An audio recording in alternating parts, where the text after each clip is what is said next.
My dear students, in the previous video, जो इससे पहले मैंने जो वीडियो अपलोड किया था, उसमें मैंने बताया था कि डॉक्टर डाउडन ने अपनी बड़ी फेमस और क्लासिक बुक जो है उसके अंदर, जिसका नाम the growth of Shakespeare's mind and art, ये डॉक्टर डाउडन की बड़ी फेमस किताब है, फेमस बुक है। और इस बुक के अंदर डॉक्टर डाउडन ने शेक्सपियर के ड्रामेटिक करियर को 4 फेजेस में डिवाइड किया है, 4 फेजेस में डिवाइड किया है। और पिछले वीडियो में मैंने आपको बताया था कि फर्स्ट फेज का नाम उसने रखा है in the workshop, in the workshop. और ये जो पीरियड उसने कैलकुलेट किया है वो 1588 से 1594 का पीरियड उसने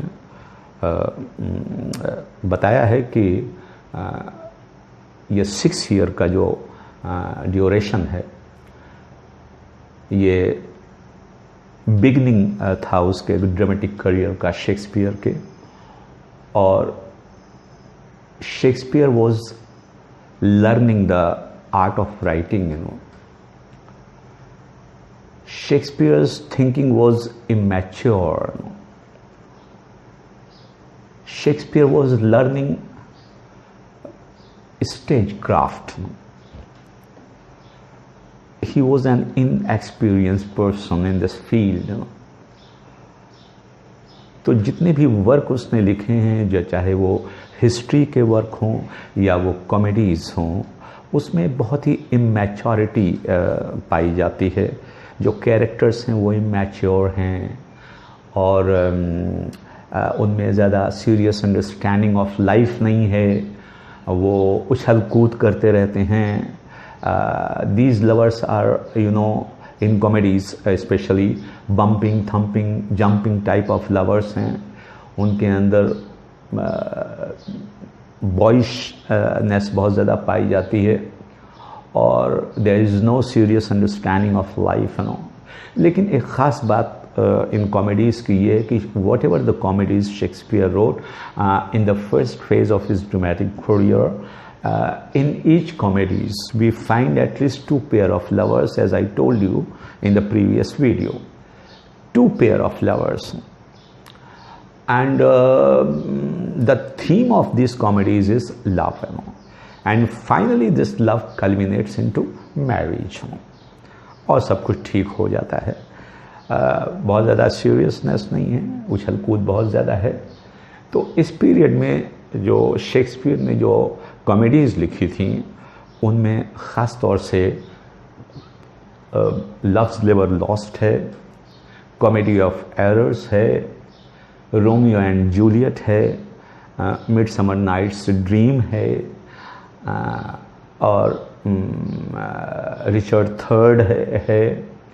और ये सारे प्लेज हैं जो शेक्सपियर को उसने क्लासिफाई किया है डॉक्टर डाउडन ने। आज मैं ये बताना चाहता हूँ कि लव्स नेवर लॉस्ट के बारे में। हालांकि मैं पूरी स्टोरी तो बाद में बताऊंगा, कैरेक्टर और उसमें कोटेशंस कौन कौन से आते हैं, इम्पॉर्टेंट क्या हैं, वो बाद में। आज मैं एक्सेसरी तौर पे आपको बताऊं। सबसे पहले मैं बताना चाहता हूं शेक्सपियर का लव्स नेवर लॉस्ट। तो याद रखिए, ये शेक्सपियर का लव्स नेवर लॉस्ट जो है, it is a conversational play. Shakespeare का ये कॉन्वर्जेशनल प्ले के नाम से जाना जाता है। और जहाँ तक कि इसकी सोर्स का सवाल है कि शेक्सपियर ने सोर्स कहाँ से ली थी, तो इसके बारे में कोई क्लियर इंडिकेशन हम लोगों को नहीं मिलता है कि इसकी सोर्स किस से ली है, कहाँ से इसकी स्टोरी को शेक्सपियर ने अडॉप्ट किया है। लेकिन कुछ ख़ास बात जो मैं आपको बताना चाहता हूँ कि शेक्सपियर का ये लव्स लिवर लॉस्ट जो है, इसका एक्ट नंबर 5 और सीन नंबर 2, याद रखिए इस चीज़ को, act number 5 and scene number 2, this is the longest scene of all Shakespeare's plays. Shakespeare ने जितने भी प्लेज लिखे हैं उसमें लॉन्गेस्ट सीन जो है वो लव्स लिवर लॉस्ट का एक्ट नंबर 5 सीन नंबर 2 है, जो तकरीबन 920 लाइंस से लेकर 1000 लाइंस का है, मतलब इसमें बहुत लंबा है। और एक और अच्छी सी बात मैं इसके बारे में बताऊं, this is very important point and note it down my dear students, note it down कि शेक्सपियर ने इस प्ले के अंदर लव्स लिवर लॉस्ट के अंदर इंग्लिश लैंग्वेज का सिंगल लॉन्गेस्ट वर्ड यूज़ किया है, सिंगल लॉन्गेस्ट वर्ड यूज़ किया है। वो उसका नाम इतना बड़ा है कि जिसको प्रोनाउंस करने में बड़ी परेशानी हो सकती है। वो कौन सा वर्ड है, नोट कीजिए, होनरो फिकैबली ट्यूडिनी टैटिबस। क्या नाम है, कौन सा वर्ड है, सिंगल नेम है ये, होनरो फिकैबली ट्यूडिनी टैटिबस। ये 27 लेटर्स का वर्ड है, 27 letters. This is the longest word which Shakespeare used in loves लिवर लॉस्ट। और इस वर्ड को प्रोनाउंस किया है एक कैरेक्टर है जिसका नाम है कॉस्टर्ड। ये कॉस्टर्ड ने बोला है इस वर्ड को। मैं रिपीट कर रहा हूँ वर्ड को, होनरो फिकैबली ट्यूडिनी टैटिबस, जिसका मतलब ये होता है कि the state of being able to achieve honours, the state of being able to achieve honours, इसका मतलब होता है इंग्लिश में। और इसके पब्लिकेशन के, लव्स लिवर लॉस्ट के पब्लिकेशन के नियरली 1 साल के बाद, 1 ईयर के बाद, थॉमस नैश, जो one of the university wits था, थॉमस नैश, उसने एक पैम्फलेट लिखा था और उस पैम्फलेट में थॉमस नैश ने इस वर्ड को यूज़ किया था। कौन सा वर्ड, होनरो फिकैबली ट्यूडिनी टैटिबस। पहले शेक्सपियर ने यूज़ किया, उसके बाद थॉमस नैश ने यूज़ किया था पैम्फलेट के अंदर। थॉमस नैश के बाद मैंने एक नाम आपको पहले भी बताया था कि जॉन फ्लेचर। शेक्सपियर ने जो रिचर्ड थर्ड है वो इसी के कोलैबोरेशन में, फ्लेचर के कोलैबोरेशन में कई प्लेस लिखे हैं। और जॉन फ्लेचर ने एक ट्रेजाई कॉमेडी लिखी है, द मैड लवर, जो मैं समझता हूँ कि 1617 में पब्लिश हुई थी शेक्सपियर की डेथ के बाद। शेक्सपियर 16 में उसकी डेथ हो गई थी और इसने 1617 में लिखा है इसको। इसमें भी उसने इसी वर्ड को यूज़ किया है, होनरो फिकैबली ट्यूडिनी टैटिबस। तो सबसे पहले शेक्सपियर ने यूज़ किया, उसके बाद थॉमस नैश ने यूज़ किया, उसके बाद जॉन फ्लेचर ने अपनी ट्रेजाई कॉमेडी में द मैड लवर में इसको यूज़ किया, इस वर्ड को। यही नहीं बल्कि एक और राइटर हुआ है, एक ड्रामेटिस्ट हुआ है जिसका नाम जॉन मार्स्टन था। जॉन मार्स्टन ने अपने एक ड्रामा के अंदर जिसका नाम है द डच कर्टिजन, इसमें act number 5 and scene number 2 में इसी लॉन्गेस्ट वर्ड को यूज़ किया है उसने। तो कई लोगों ने शेक्सपियर से इंस्पायर होकर इस वर्ड को अपने अपने प्लेज में लिखा। तमाम लंबी लाइन है, मैं वो सब नहीं बताना चाहता हूँ, अब बहुत समय हो जाएगा। ये लव्स लिबर लॉस्ट जो है, इससे कई लोगों ने इंस्पायर होकर अपनी पोएम्स, अपने प्लेज लिखे हैं। और मैं सबसे पहले एक विक्टोरियन पोएट का नाम लेना चाहूँगा, great Victorian poet, rather I should say that he was the representative poet of the Victorian age, Alfred Tennyson. Alfred Tennyson ने का एक फेमस वर्क है द प्रिंसेस का ये इंस्पायर होकर इसने शेक्सपियर के लव्स लिबर लॉस्ट से अपनी द प्रिंसेस को लिखा है। तो याद रखिएगा कि Alfred Tennyson was inspired by Shakespeare's loves Libre lost and he wrote the princess. एक बहुत ही इम्पॉर्टेंट और इंटरेस्टिंग बात जो मैं आपसे शेयर करना चाहता हूँ वो ये है कि आपने सुना होगा डॉक्टर फॉस्टस। अगर किसी से पूछा जाए कि डॉक्टर फॉस्टस किसने लिखा है तो आंख बंद करके लोग जवाब देते हैं डॉक्टर फॉस्टस क्रिस्टोफर मार्लो ने लिखा है। क्रिस्टोफर मार्लो ने लिखा है। My dear friends, forget it. Dr. Faustus is not written by Christopher Marlowe. Dr. Faustus is written by a German novelist whose name was Thomas Mann. Dr. Faustus is written by Thomas Mann. He was a German novelist, and he was a Nobel laureate. He got the Nobel Prize in 1929. 1929 में इसको Nobel prize मिला था Thomas man को, और इसने doctor Faustus नाम का एक नॉवल लिखा है। मार्क माय वर्ड, नॉवल लिखा है। उस नॉवल का नाम है डॉक्टर फॉस्टस, जो उसने 1943 में लिखा, लेकिन ये पब्लिश हुआ था 1947 के अंदर। और इसमें एक फिक्शनल कैरेक्टर है, फिक्शनल जर्मन कंपोज़र है जिसका नाम एंड्रियन लेवरकुंग, क्या नाम है, एंड्रियन लेवरकुंग, LIVERKUHN। इसने लव्स लिबर लॉस्ट की स्टोरी को ध्यान में रखते हुए एक ओपेरा किया है, पूरा लव्स लिबर लॉस्ट के ऊपर है। तो मैं बता ही रहा था आपसे कि doctor Faustus is written bye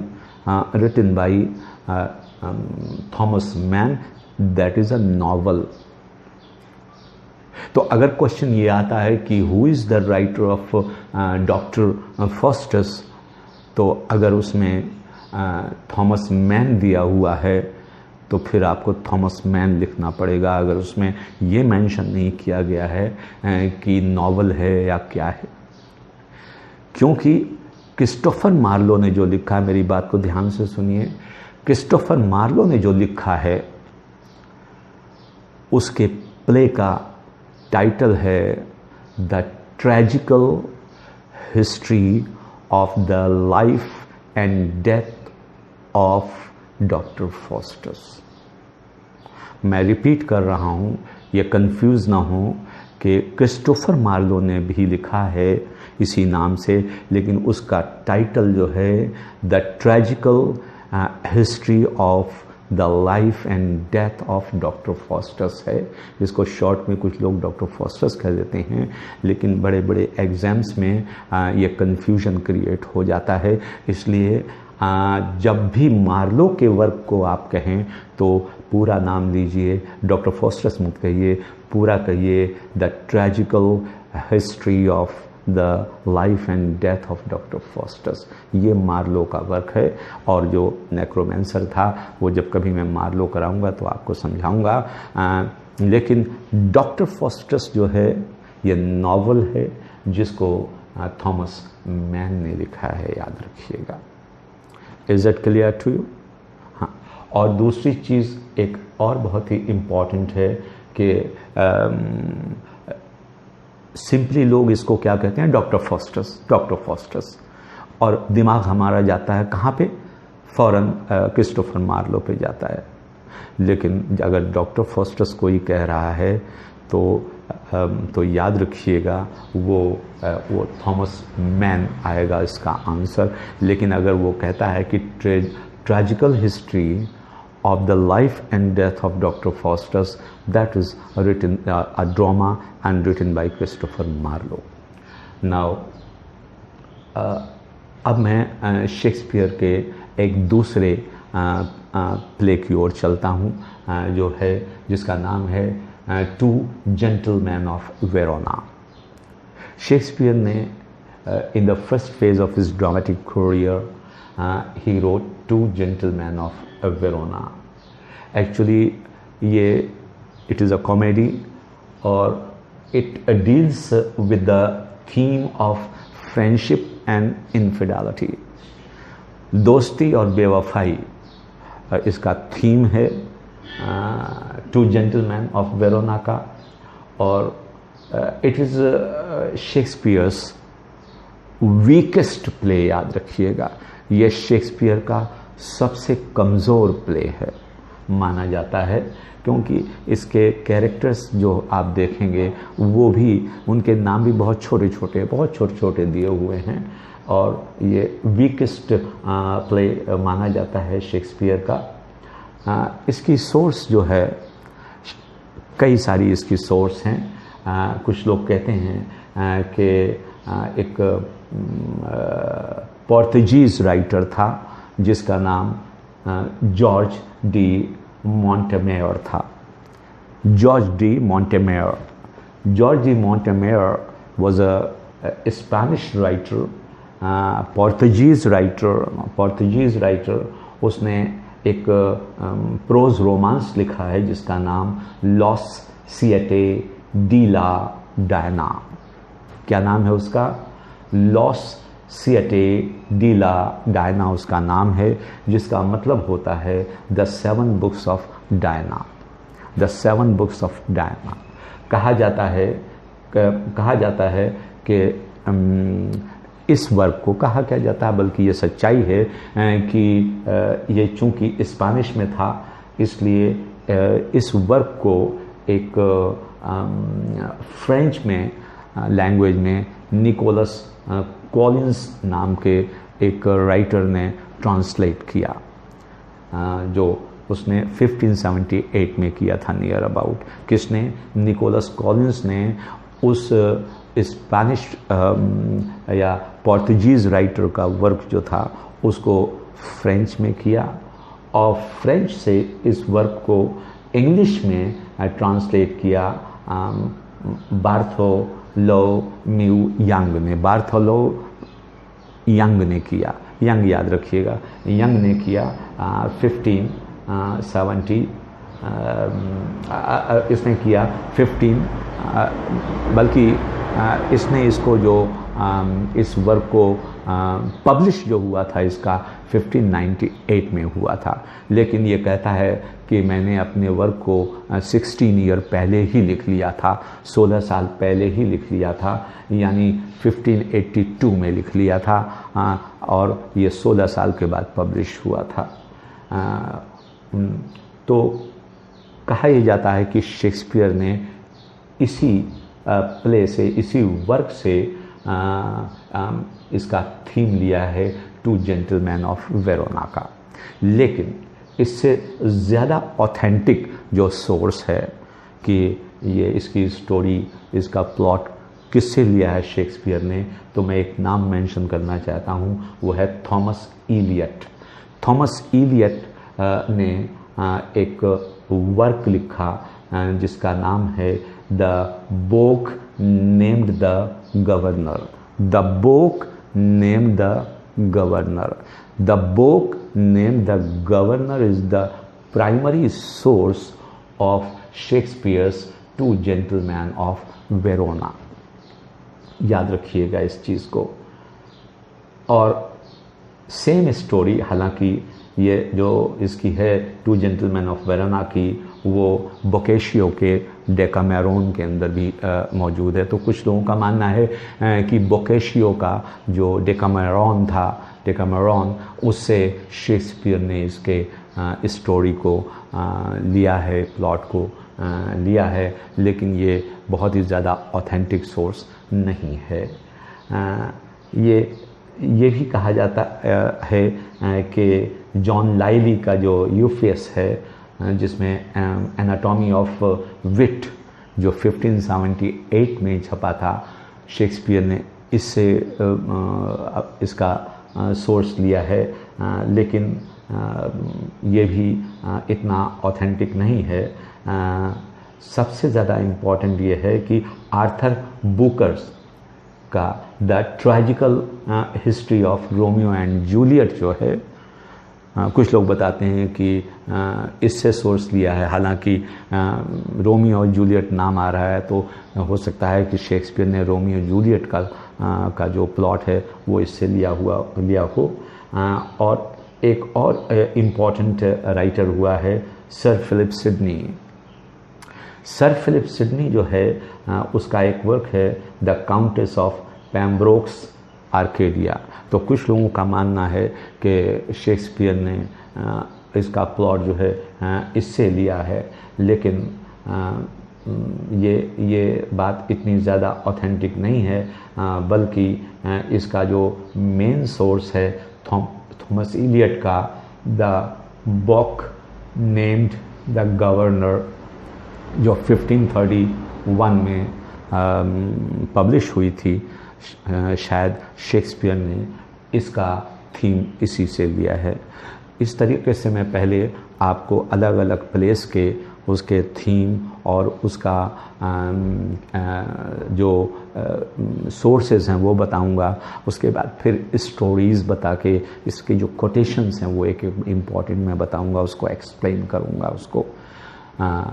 तो मैं चाहता हूं कि इससे पहले कि आज का मैं टॉपिक ख़त्म करूं, मैं चाहता हूं कि आप मेरे चैनल को सब्सक्राइब करें और उस पर एक बेल है उसको रिंग कर दें, ताकि अगर मैं कोई वीडियो अपलोड करूं तो आपको मैसेज पहुंच जाए। और don't miss my classes, they are very helpful to you people. Thank you very much.